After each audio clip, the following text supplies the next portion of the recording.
All right. This is not going to be for everybody. And honestly, I'm trying to just make light of this whole craziness as well. It's like,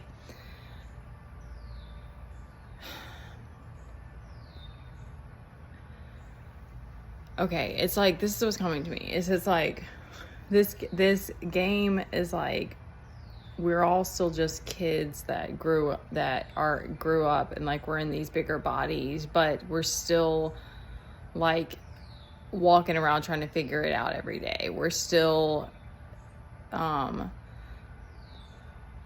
to hold on to our youth. Like we're still afraid of death. Like we're still wanting what we can't have, wanting what others have. It's funny because just in this moment, the image of like my kid wanting to go swing on the swings when other kids are swinging on the swings. FOMO, I guess. Maybe that's what that one is. But what's also coming to me is that like,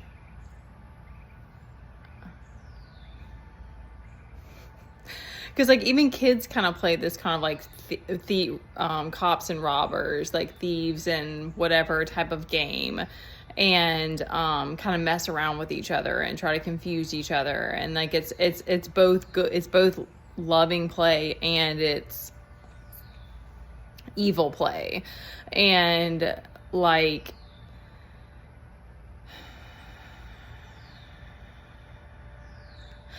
you can have these moments where that everything is energetic, and that it's like there's this higher source, there's these other like guides and angels and whatever other beings that are like collecting information, because it's like there's just weird things that will happen, and it's like I just had this one situation, and it was like I could tell, I was like, okay, they're like trying to cover up this situation, they're trying to like clear their name, but I'm just like, it is what it is. Like it's like what God like showed me is that it's like, because like there have been all these situations like being in the circumstances that we're in that have been hard for me to really understand, or how like things are going to keep moving forward and stuff like that. And then something that kind of helps ease my mind is that I think we get caught up in this desire for, this like this, if it's something's on your heart, I do think you're supposed to create it, but and that, because it is a sort of torture to pine for something that you can't that you haven't been able to manifest or create or experience.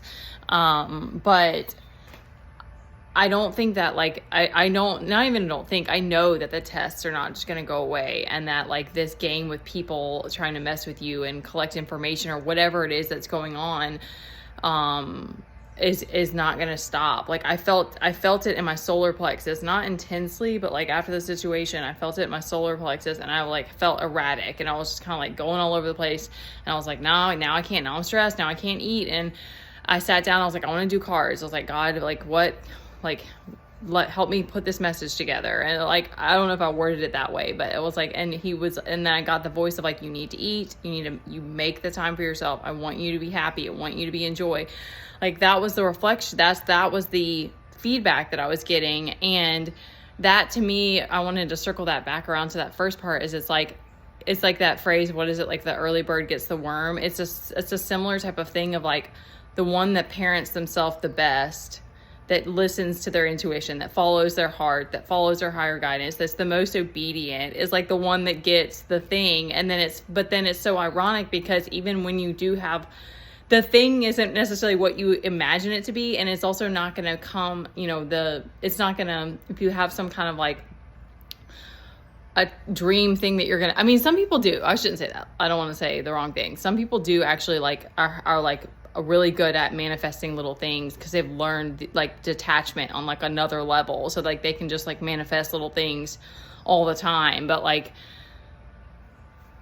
I'm not there that I know of. So it's like a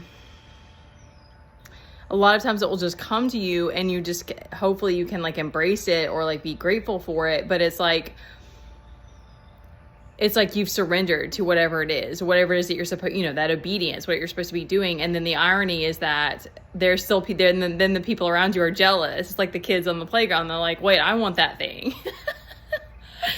And you have to laugh at it, because it's like jealousy. And there are a few of these things that genuinely get scary, of like people will literally try to deprive you, or not tell you things, and all kinds of crazy things, withhold things from you because they're jealous of something, or think that you need to be humbled, or that you're entitled. And anyway, it's just, it gets crazy. And it's like,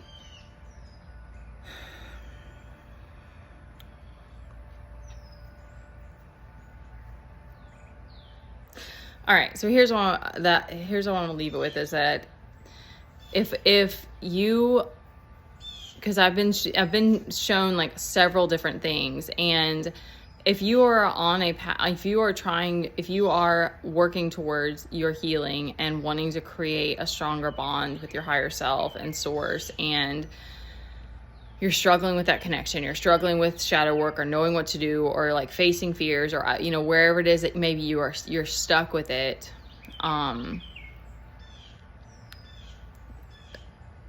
trying to, or just coming to a place of acceptance that the journey doesn't stop.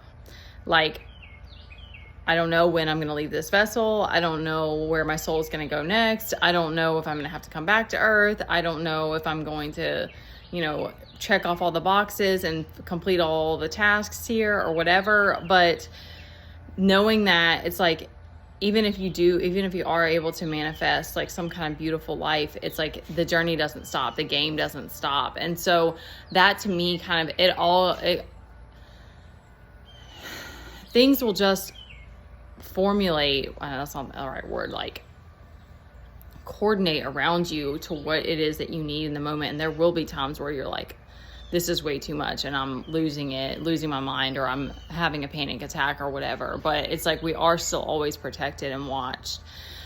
And there's just something that happens when you surrender, that it's all the pieces come together. And but it doesn't mean that you're not going to feel pain, and you're not going to feel a fucking lot of discomfort. That's probably the hardest one, because we numbed for so long, and there's a million distractions and a million pleasures that you can just fall into that keep you from feeling discomfort. And so it's there's so much of that's but your body is your home. And so it's I want to add in really quickly, that's I know this kid's stealing food. It's just every time I walk away, because I'm I need to go check on it.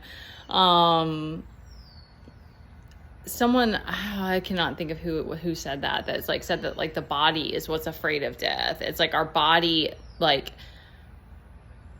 has this, there's this attachment related to it,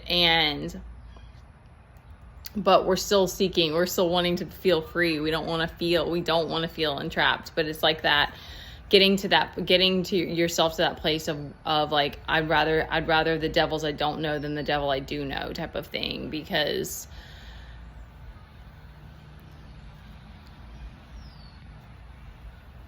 I think that you have to find what the bigger picture is that you want to do, because there have been all kinds of fears and trials and temptations and frustrations of just why are certain things so hard, and why does it feel like there's no one that wants to support me? And then coming full circle to this understanding that a lot of it is blockages, is energetic blockages, because of things like jealousy, which is it's hard to have that understanding, because it's people don't, I don't know, maybe one day there will be a point where it's someone comes to me and says, hey, I was actually really jealous of you because of this and this. But I think a lot of these lower vibrational things we keep hidden. Those are secrets that people don't want you to know. And so it's there's a lot of stuff about this journey that you just have to accept along the way. But that bigger picture of what it is that you really want to do, and if you it's inside of you. Thank you. It's inside of you, because it's I can't tell you what it is for you. I know for me, it's I want to stay more stoic. I want to be in control of myself emotionally. I I don't want to give everything even, because that's the thing. It's like the more that does happen, where it's like there's these entities or whatever, people, energetic little beings, whatever, that come, that are just trying to like get information from you, and it's fine, because it's all part of the bigger, it's all like the part of the learning, but it's like that's a part of the process too, of realizing that it's like the more that I share, the more I give. The more that I give to this opposing force to throw back at me, or to try to use against me as confusion. And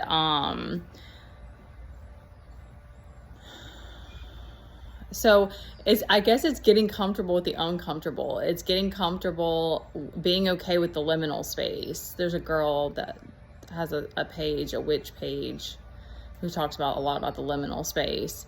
And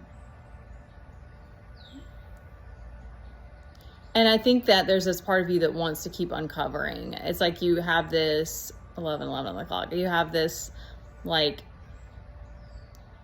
it all goes together with like how your mind works, because I've thought about that for me, and I'm both with my kid and me, like being the black sheep. It's like it is very difficult, because you feel like so much like there's no one supporting you or whatever, but it's like, and that, the world, there are going to be those people that don't want change, and there's that too, and I did come to me, so don't take this if it doesn't resonate, but it's like, I do believe that there are people whose like their mission, quote unquote, is like to destroy you, but it's like,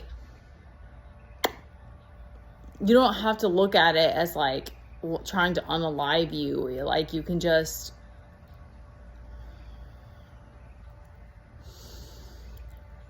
realize that there's people that don't want to have to see your reflection, I guess. Like, I feel like that's the easiest way to try to understand it. And they would rather like you be gone.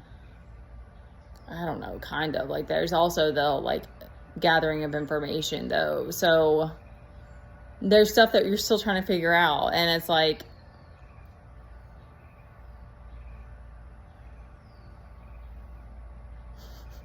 there's this acceptance of that too, like this acceptance of the unknown and the mystery of it all, and that you're still unpacking it as you go. And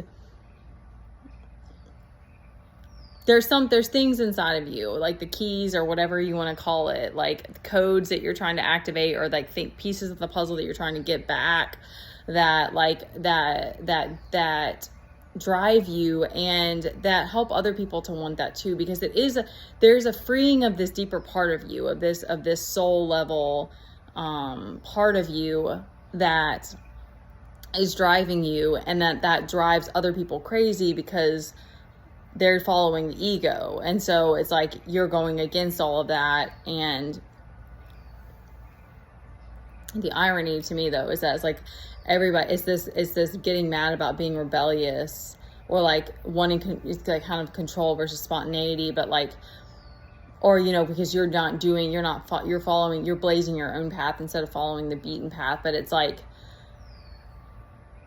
I'm trying to not destroy other people. Like, I'm trying not to stay in my lane, and then somehow other people justify coming up against you. But like, I just think that when you're more unconscious, you don't see things as like evil eye and sending hate and jealousy and gossip and slander, all these things. Like, you don't have that awareness that there's like something negative from that. I mean, like, there's other things that people consciously do that are like blatantly evil, but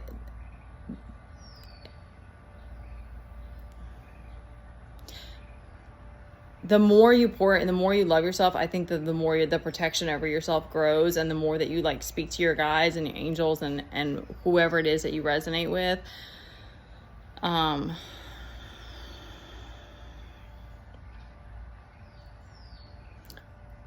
That sort of inner light, that little hermit light inside of you will like grow stronger, even if you feel like the resistance from the world is never ending.